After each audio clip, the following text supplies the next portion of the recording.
SRG sports official में आपका स्वागत है। हमारे साथ है हेमंत कोड़ी, यहाँ के यूनाइटेड स्पोर्ट्स क्लब के ट्रस्टी है और उनसे बात करेंगे इस टूर्नामेंट के बारे में और इस टूर्नामेंट के हिस्ट्री के बारे में। तो इतिहास जो है उनके बारे में बात करते हैं तुमच्याशी। Hemant ji, welcome to SRG sports official. 1940 साली ह्या युनायटेड स्पोर्ट्स क्लबची स्थापना झाली आणि त्यानंतर ही जी स्पर्धा आहे आपण किती वर्ष बघतोय, तर आम्हाला ह्या स्पर्धेबद्दल सांगा की सुरुवात कशी झाली। आता हे आमचं रोपे 80 वर्षात चालू झालेले आहेत। मागे त्याला 75 वर्ष होऊन 80व्या वर्षात आम्ही पदार्पण केलेलं आहे। ओके। आणि ही टुर्नामेंट म्हणजे खो खो टुर्नामेंट आम्ही संस्थेच्या तर्फे विविध स्पर्धा घेतो। त्याच्यात खो खो टुर्नामेंट म्हणजे आमच्या संस्थेचा मेन गाभा आहे तो खो खो आहे। म्हणजे सगळ्यांना आवड आहे ती खो खोमध्ये आहे।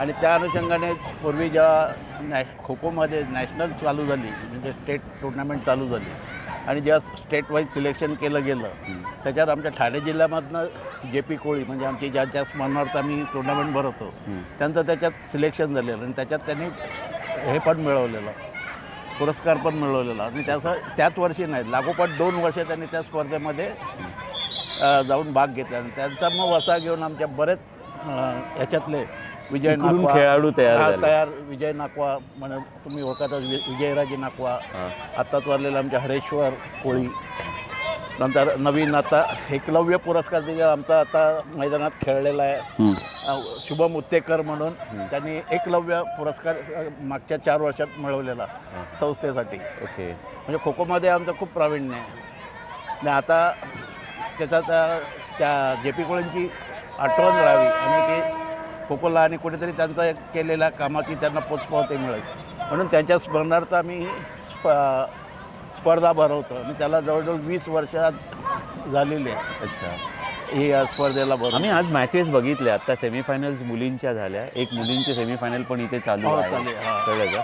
आणि मला एकच सांगायचं आहे याच्यामध्ये की ही जी मुलं आहेत, छोटी छोटी मुलं, आणि एवढी चपळ आहे, एवढा मोठा फास्ट गेम आहे हा, तर तुम्ही ह्या सगळ्या गोष्टी आहेत। युनायटेड स्पोर्ट्स क्लब जे आहे ते मला वाटतं कबड्डीच्या स्पर्धा पण भरवतं इथे।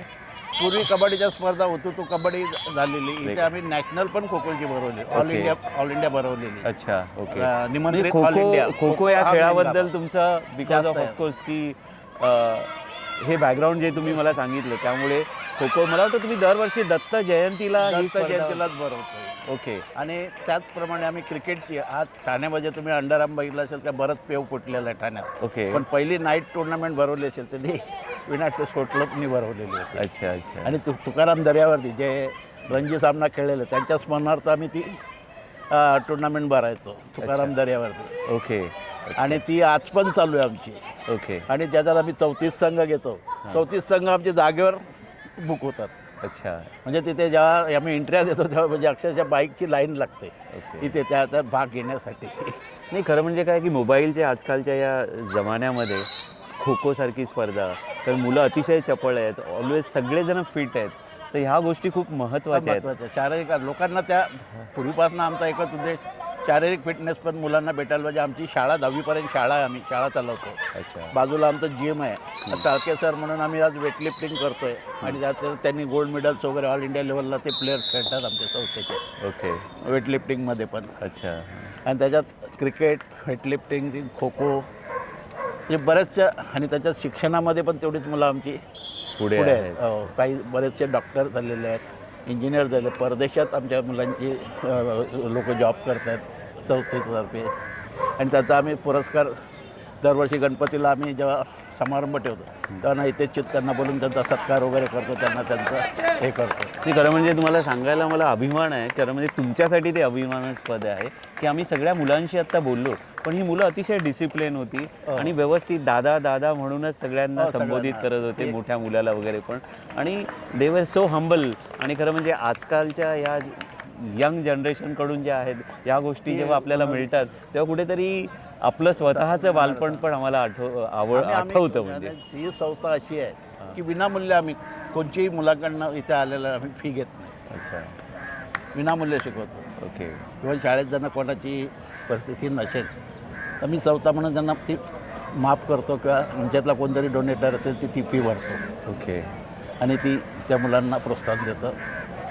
हेमंतजी, तुम्ही अतिशय चांगलं काम करताय. युनायटेड स्पोर्ट्स क्लब जे आहे ते एवढी वर्ष ही स्पर्धा घेते, त्याचबरोबर बाकीच्या पण खेळांना प्राधान्य देते.